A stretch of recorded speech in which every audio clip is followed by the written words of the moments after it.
Les rivets de la proue du Titanic auraient-ils cédé lors de l'impact avec l'iceberg s'ils avaient été en acier et non en fer forgé?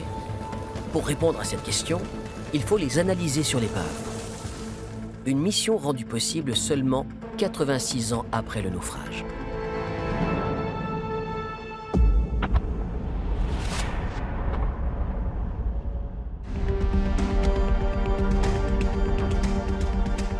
Nous sommes le 10 août 1998. Ce jour est à marquer d'une pierre blanche dans l'histoire du Titanic. Paul-Henri Nargeolet et son équipe doivent défier les frontières du possible pour expertiser la structure du paquebot. L'explorateur français le sait. Ce type de mission à 3800 mètres de profondeur est limité dans le temps et multiplie les risques d'accident de manière exponentielle. C'est pourquoi il a été chargé de relever l'un des plus grands challenges de l'histoire de l'exploration sous-marine, remonter à la surface un morceau de la coque de la plus célèbre épave du monde.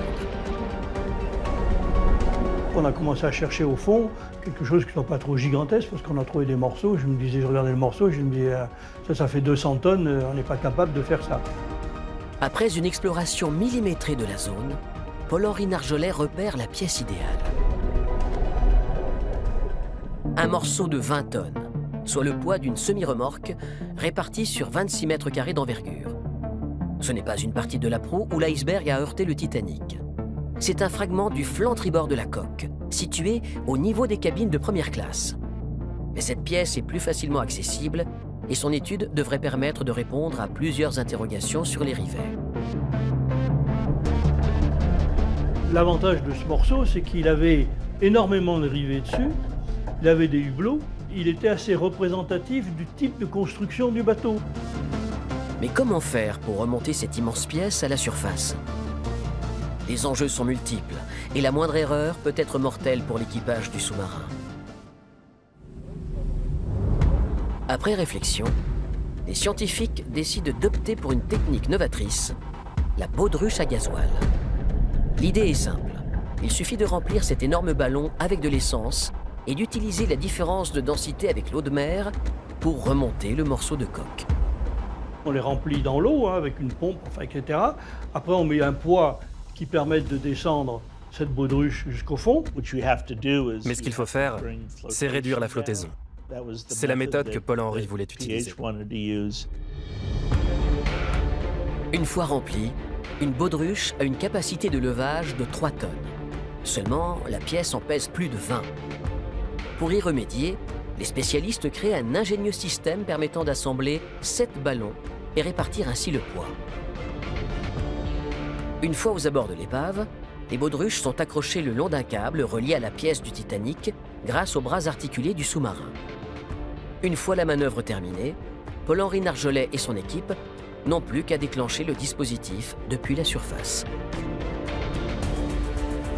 Il n'y a pas besoin du sous-marin, parce qu'il n'est pas question que le sous-marin soit dans la zone, c'est trop dangereux si ça retombe, jusqu'au moment où on a attendu un tout petit peu et le tout est parti, a commencé à remonter. Dans le bateau, le suspense est à son paroxysme. Si l'un des câbles cède à la terrible pression ou qu'une baudruche éclate, la pièce retombera à pic au fond de l'océan et ces 2 années de mission seront un échec.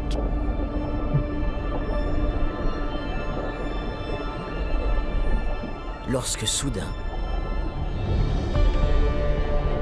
l'exploit est au rendez-vous. C'est remonté en 20 minutes de 4000 mètres. C'est remonté à vitesse grand V, là.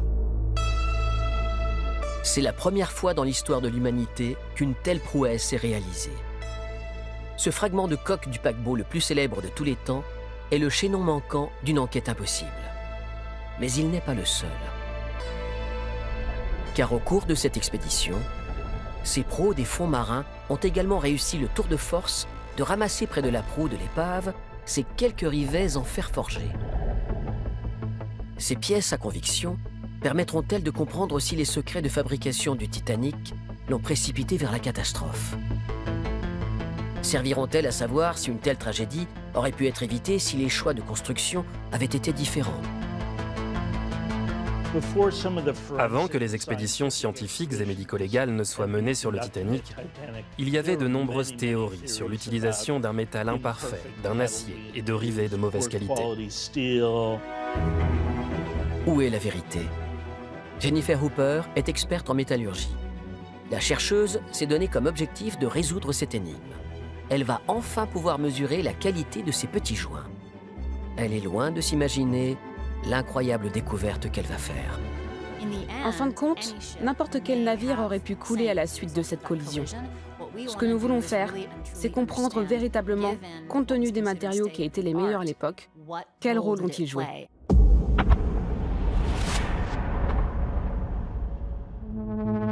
Nous sommes en 1999 à l'université d'Hopkins à Baltimore aux États-Unis. Jennifer Hooper consacre sa thèse à l'étude des rivets du Titanic, en particulier ceux en fer forgé de la proue, là où la collision a eu lieu. Elle veut connaître leur niveau précis de résistance. Nous avons utilisé des microscopes pour examiner la surface et la composition des rivets. Nous avons également effectué des essais mécaniques pour essayer de comprendre leur résistance et leur solidité en fonction de leur composition. Enfin, nous avons également réalisé une modélisation informatique pour simuler des collisions qui forceraient ces rivets à se briser et analyser tous ces différents paramètres. Cette inspection minutieuse lui permet de découvrir l'existence de scorie. Ce résidu solide, qui s'apparente à un petit caillou, provient de la fusion de minerais métalliques. Sa présence est tout à fait normale. Ce qui l'est moins, c'est son taux de concentration.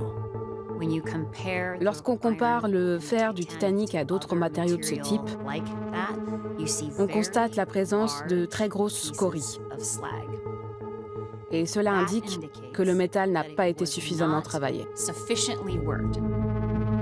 D'après la chercheuse américaine, la quantité de scorie tolérée dans un rivet en fer forgé à l'époque du Titanic ne doit pas dépasser 3% de la composition de la pièce. Seulement, son examen de certaines de ces grosses vis assemblant les plaques d'acier à la proue du paquebot dévoile un taux anormalement élevé. Pour certains, le niveau de scorie atteint 40%. Nous observons de très grosses particules. Et cette découverte est importante car en cas de contrainte ou de forte déformation, elles peuvent être à l'origine de faiblesses.